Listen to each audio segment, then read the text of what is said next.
Hello, everybody, and welcome to lesson 11.7.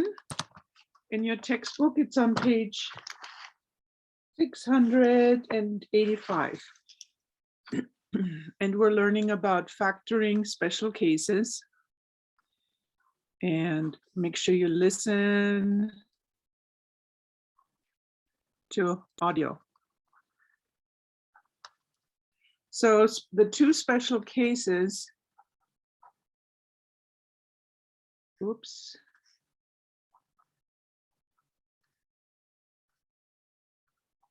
Two special cases are perfect square trinomials. Remember, trinomials have three parts, and the difference of two squares. And this one is the more important one of the two, that you get that one right.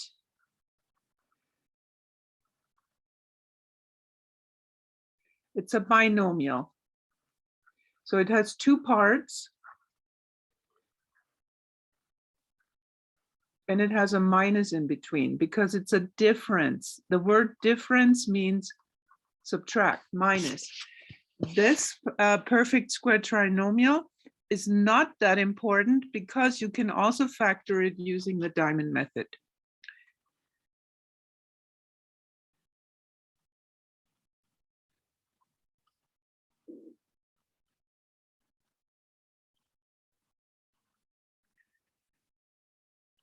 Using the diamond method. There's a shortcut, and I'm going to show you the shortcut. And if you get it, then fine, use the shortcut. If you don't get it, you can use the long diamond method or the short diamond method. It works as well. This one is a completely different one. You really have to recognize when it's a difference of two squares and how to factor it. Remember, it has a minus, and it's two squares, a squared minus b squared. So here's the perfect square binomial, how it looks. Trinomial, perfect square trinomial.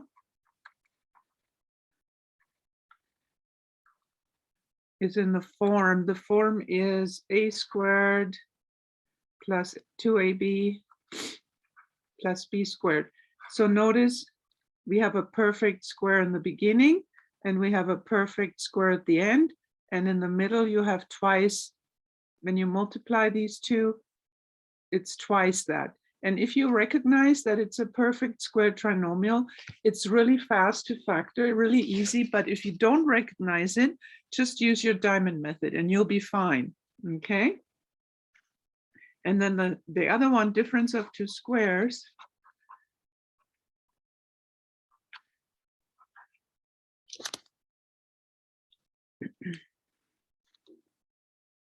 Looks like this. It's a squared minus b squared.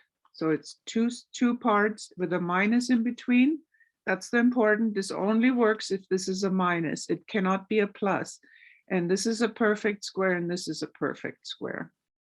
And I'm going to write down what perfect squares are so you can remind yourself, oh, I now know what she means. This in this box here is just what I just talked about, written in a different form. Let's go down here to the example. This is a perfect square trinomial, 4n squared minus 12n plus 9. The 4n squared is 2n times 2n, and the 9 is 3 times 3. These are the perfect squares, the beginning and the end. And if you multiply 2 times 3 times 2, it gives you 12. And then it factors in this fashion. So this is the answer at the end. Yeah. And I will go over that and I'll show you examples. So let's move on to the next page. We're up here.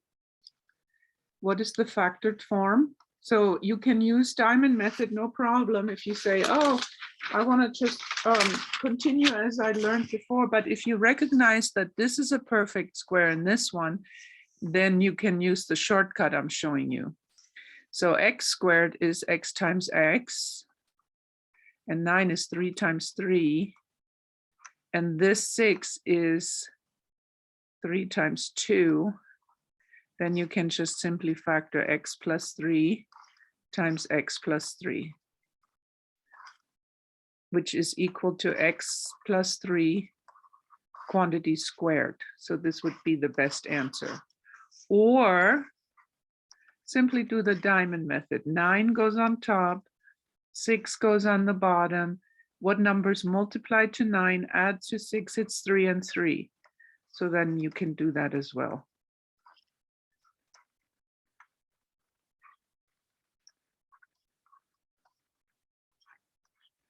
Remember, if they're the same, you can write it like that, quantity squared, okay? Think, will the answer have the form a plus b squared or a minus b squared? Because the way you decide is this plus right here. This plus decides it.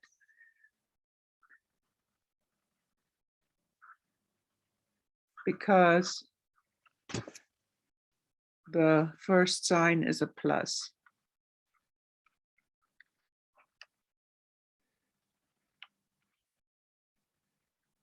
Okay, so the first sign decides if it's a plus here. Okay, if this is a minus, then you would have a minus here. Okay, not this one. This one doesn't count. It's the first sign. All right, let's try one more. It's a trinomial. If you are not sure, do the diamond method. It's going to be the same answer. But if you notice x squared is x times x, that's a perfect square because it's the same thing multiplied by itself. And 49 is 7 times 7. If you realize those things, and then you check, 7 times 1 times 2 is 14.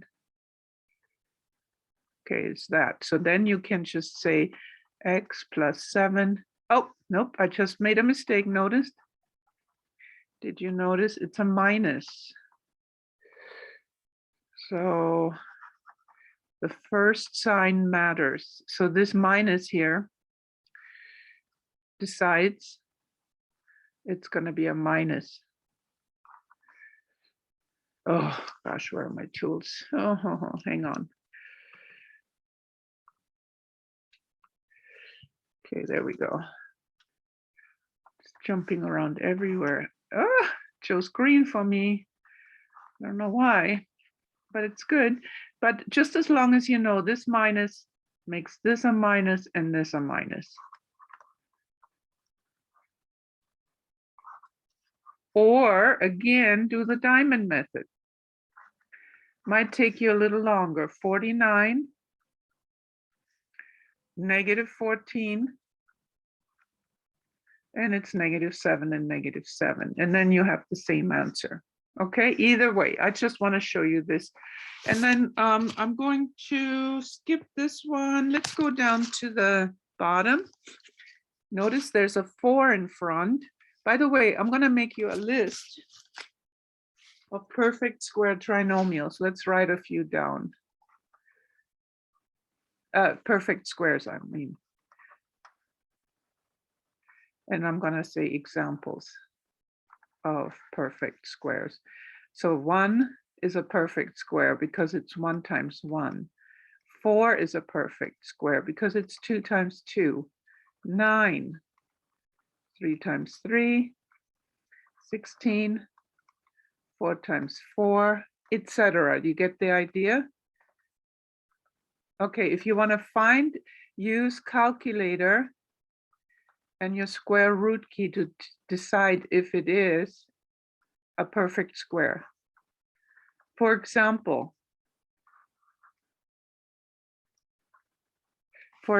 if you say, okay, I don't know if 169 is a perfect square, then you can say square root of 169 in your calculator is 13. That's a perfect square because it's giving you a whole answer back.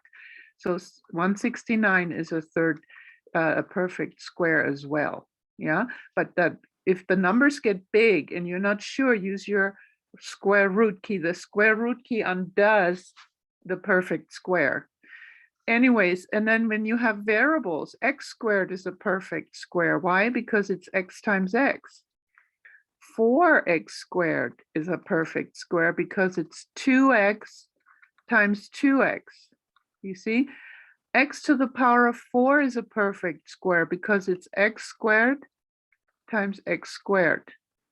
Okay, so 4r squared is a perfect square. It's 2r times 2r. So you're looking at the first and the last. 81 is 9 times 9. Then you check 2 times 9 is 18. 18 times 2 is 36. So that matches. That has to kind of match. And then you can say, well, it's 2r. So there's a plus 9 times 2r plus 9, which is 2r plus 9 quantity squared.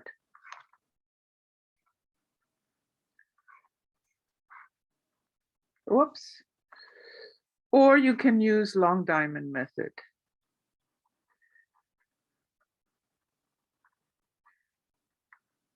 Why? Because we have that 4 out front. But that's not so much fun, right? So then the shortcut comes in handy. Okay. So those are, now let's look at another square question. You're building a square patio. Okay, first thing I do is I make a picture of my square patio. A square looks about like that. The area of the patio is, so the area, capital A stands usually for area in math, 16 m squared minus 72m. Remember that minus here is probably significant, plus 81. What is the length of one side? So you're looking at this length. You got to factor because it's the length and the width multiplied together that give you the area. So the factoring undoes it again. So it's the opposite of multiplying length times width. Now you can use the long diamond method, but look, 16 times 81 is a huge number. You can look forever to find the two numbers that add or subtract to negative 72. So if you realize this is a shortcut, 16m squared, you just check the first and the last, and you realize those are perfect squares, then it's 4m times 4m, right? And 81 is 9 times 9. M times m is m squared. It's not 4m squared. This is wrong. A lot of students want to do it like that. Okay, m times m is m squared. It has to multiply back to this. 4 times 4 is 16. 9 times 9. Then we have to check this number. 9 times 4 is 36. 36 times 2, it's always times 2, is 72. I'm going to use a nice different color, but it takes forever to switch. Maybe you can work ahead and factor it. Maybe you can figure it out, how to factor that. Make sure you look at the minus while I switch to a different color. Let's get creative here. I like, let's pick this one. No, I don't like it. This one. So you have your two parentheses, 4m times 4m comes here first, 9 and 9 comes last, and then the minus here. Yeah, so this is one side length and this is the other side length. So one side length is 4m minus 9. And this one here is also 4m minus 9. What is the side? One side length, we would say 4m minus 9. They only want one side length. Okay, so look how much faster that goes. I thought I'd show you the shortcut. You always have to check. Is the first part a perfect square? Is the last part a perfect square? When you take the perfect square and you multiply the numbers and multiply them by 2, does it match the middle? This one always must be a plus for it to work.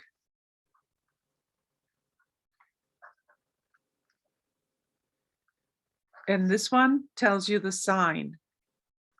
Okay. All right, let's try. Nope, we're done with this page.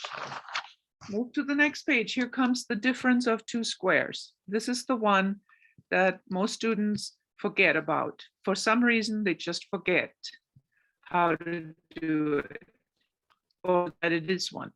And they're so easy. They're really easy, okay? You just have to remember them. Key concept box. Those are the boxes I want you to always focus on when you study. Hopefully you do study for your quizzes and your tests. And the key concept box, or these shaded boxes, the shaded give you general information. The key concept box give you examples, okay? Difference of two squares. Every time I seem to say that word, students freeze up and go, I don't remember. Difference of two squares come up so often. You have to know how to factor them. A squared minus b squared. First of all, the word difference indicates minus. So you have to look for that minus. If it's a plus, it doesn't work. It has to be a minus. If you have a square here, a perfect square, and then a perfect square here and a minus in between, it breaks up into two parts. One has a plus and one has a minus, always. There's no question about signs. Here's an example. X squared minus 64. Here, I'm writing this example right here. We got a minus, good. X squared is x times x. 64 is 8 times 8. If you don't realize that, find the square root of 64. And then you simply prepare two parentheses, put a plus in one, it doesn't matter which one, and a minus in the other one, and then divvy up your numbers and variables you got, and you're done. Very fast. This is the factored form. If you multiply this back together using the box or FOIL, you're going to end up with x squared minus 64. Why? Because the middle terms will cancel each other out. One will be plus 8x and one will be minus 8x. Why don't I show that to you? Let's do it on the next question. I'll show you. Because students go, well, where did the middle part go? The like terms. Well, they disappear because they're opposites. Factoring a difference of two squares. Make sure you understand where that came from. Difference of two squares. V squared minus 100. We needed a minus. If it's a plus, it doesn't work.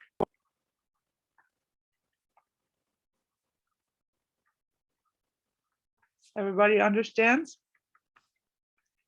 Okay, just take that out. I need room. V squared. V times V is V squared. 100. 10 times 10. Perfect squares on both ends.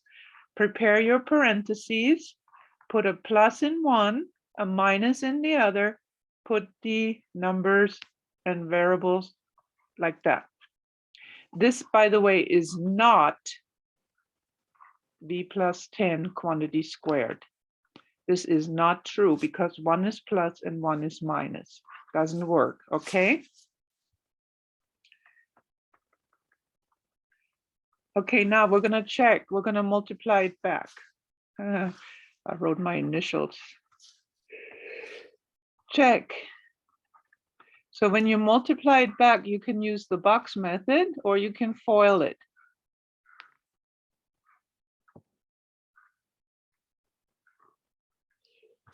Okay, let's try a red. What happened to my color I picked? Oh, weird.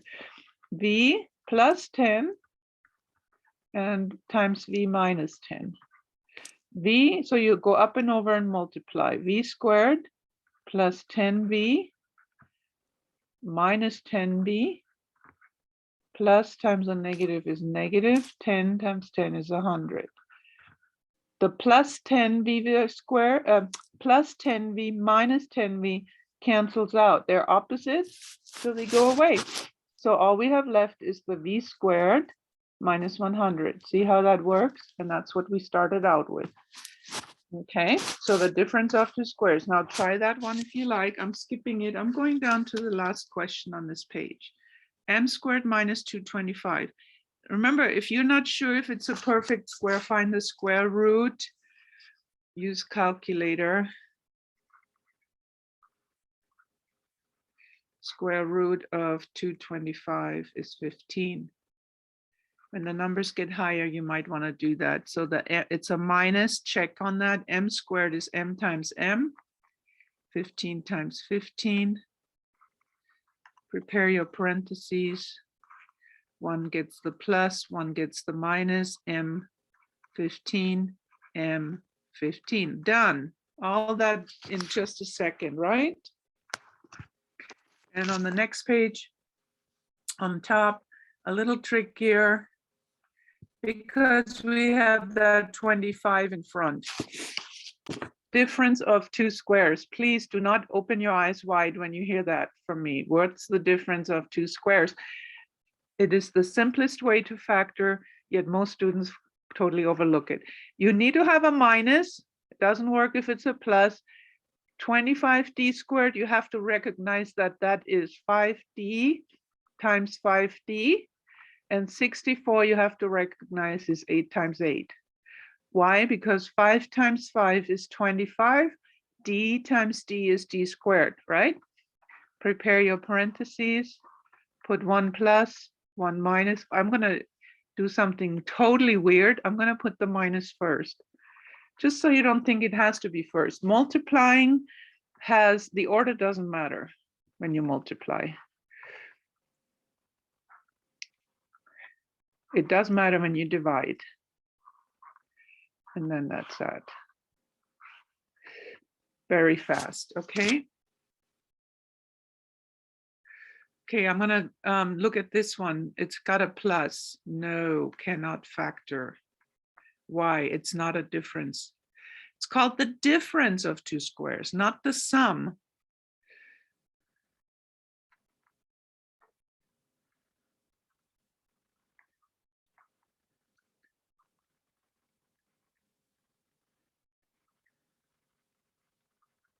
Not a difference.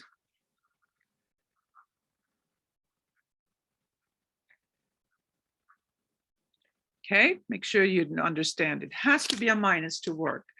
Okay, down here we have, oh, I want to do this one because students don't realize 1 is a perfect square. 1 is 1 times 1. It's the smallest perfect square. No, there's smaller ones, but it's 1 times 1. It's from the integers, it's the smallest. 81 is 9 times 9, correct?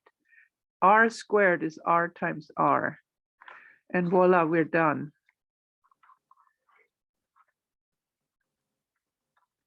And done.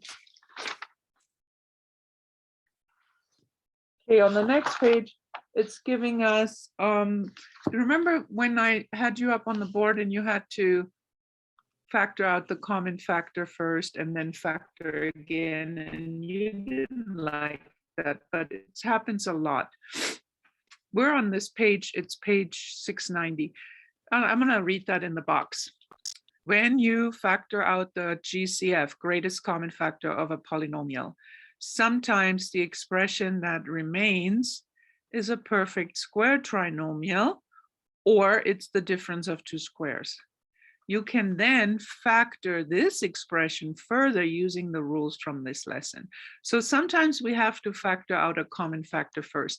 And I remember a student saying, well, how do I know to factor out a common factor first? You just have to, you have to have number sense. You have to have number sense. And number sense is that you have enough experience with arithmetic, which happens in elementary and middle school, that you see that 12 and 48 has a common factor. If you don't recognize it, then you might struggle harder. But if you're good with numbers, you see that 12 and 48, that there is a greatest common factor, and it's 12. And it's not t because this doesn't have a t. So I'm going to factor out a 12 first, divide by 12. So that leaves me with t squared minus 4. And then when you're saying, oh, I'm done, you're wrong, because in the parentheses, we have a difference of two squares. We have to factor again.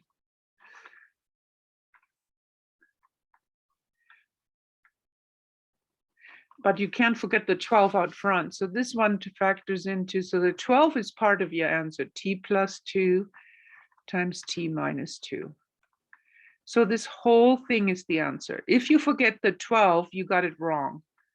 The little 12 has to tack along. Is 12t squared minus 48 a difference of two squares? What do you guys think? No, but it will be if you factor out a 12.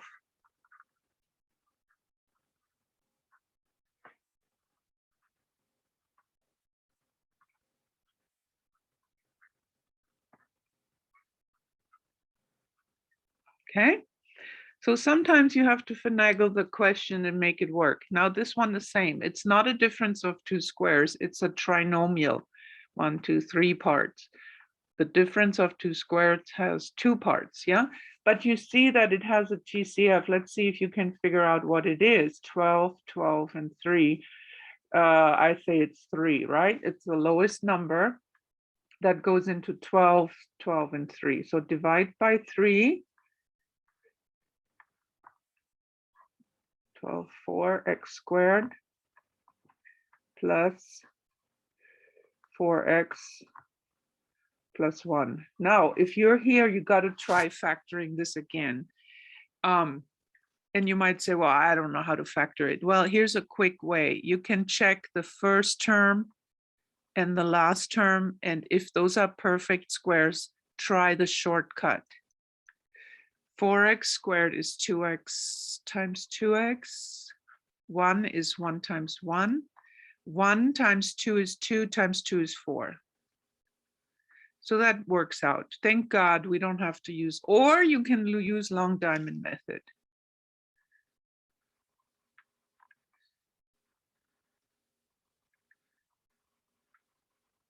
Okay, I should reverse that.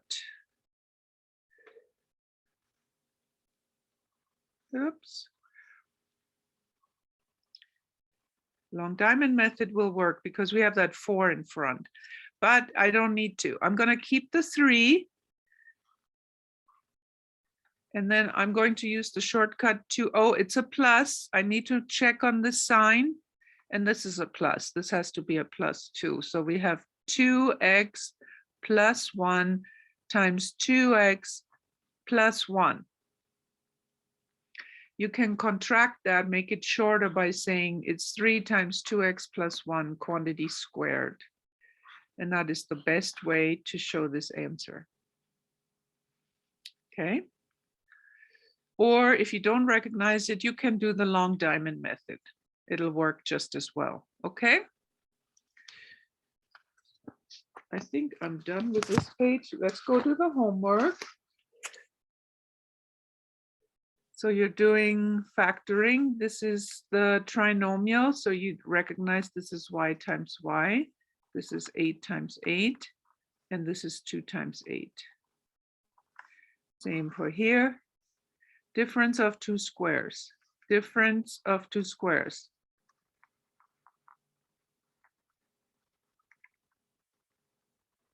You see how it looks different than this question? It has two parts. This is called a perfect square trinomial.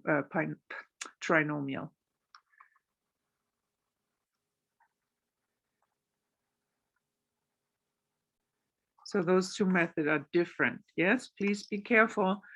What's the side length? Do I have that one? Yep. The perfect square trinomial.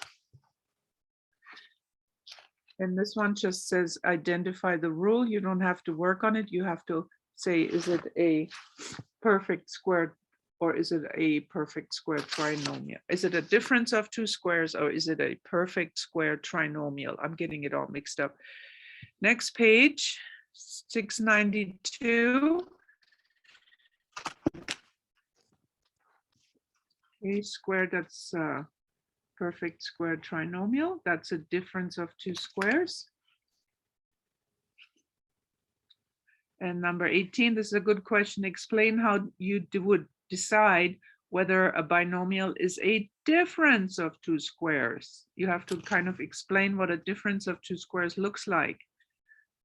And then the error, this kid made an error, and you can fix it.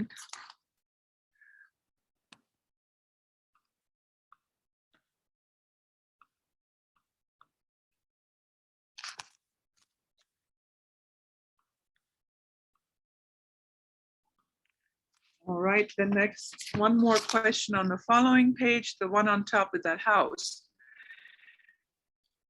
Number 22. It's easier than it looks, okay? Or all this writing is about. Two square windows, there they are, 1 and 2, and their areas are shown. So this is the area, this is a polynomial, and this is another polynomial. These two polynomials represent the areas. What is an expression? An expression is something that involves variables and numbers. So you don't have a whole number answer. It's asking you for an expression that represents the difference, which means subtracting. Difference means minus, of the areas of the windows. Show two different ways to find the solution. I can see one way really quick. I have not thought in depth to see another one. If you can show me, that would be cool. How can you solve the problem without factoring? That's how I would do it. How can you use the factored forms of the areas to find the difference of the areas of the window? This one I'm curious about, okay? And that's it for today. Have a good one. I'll see you later.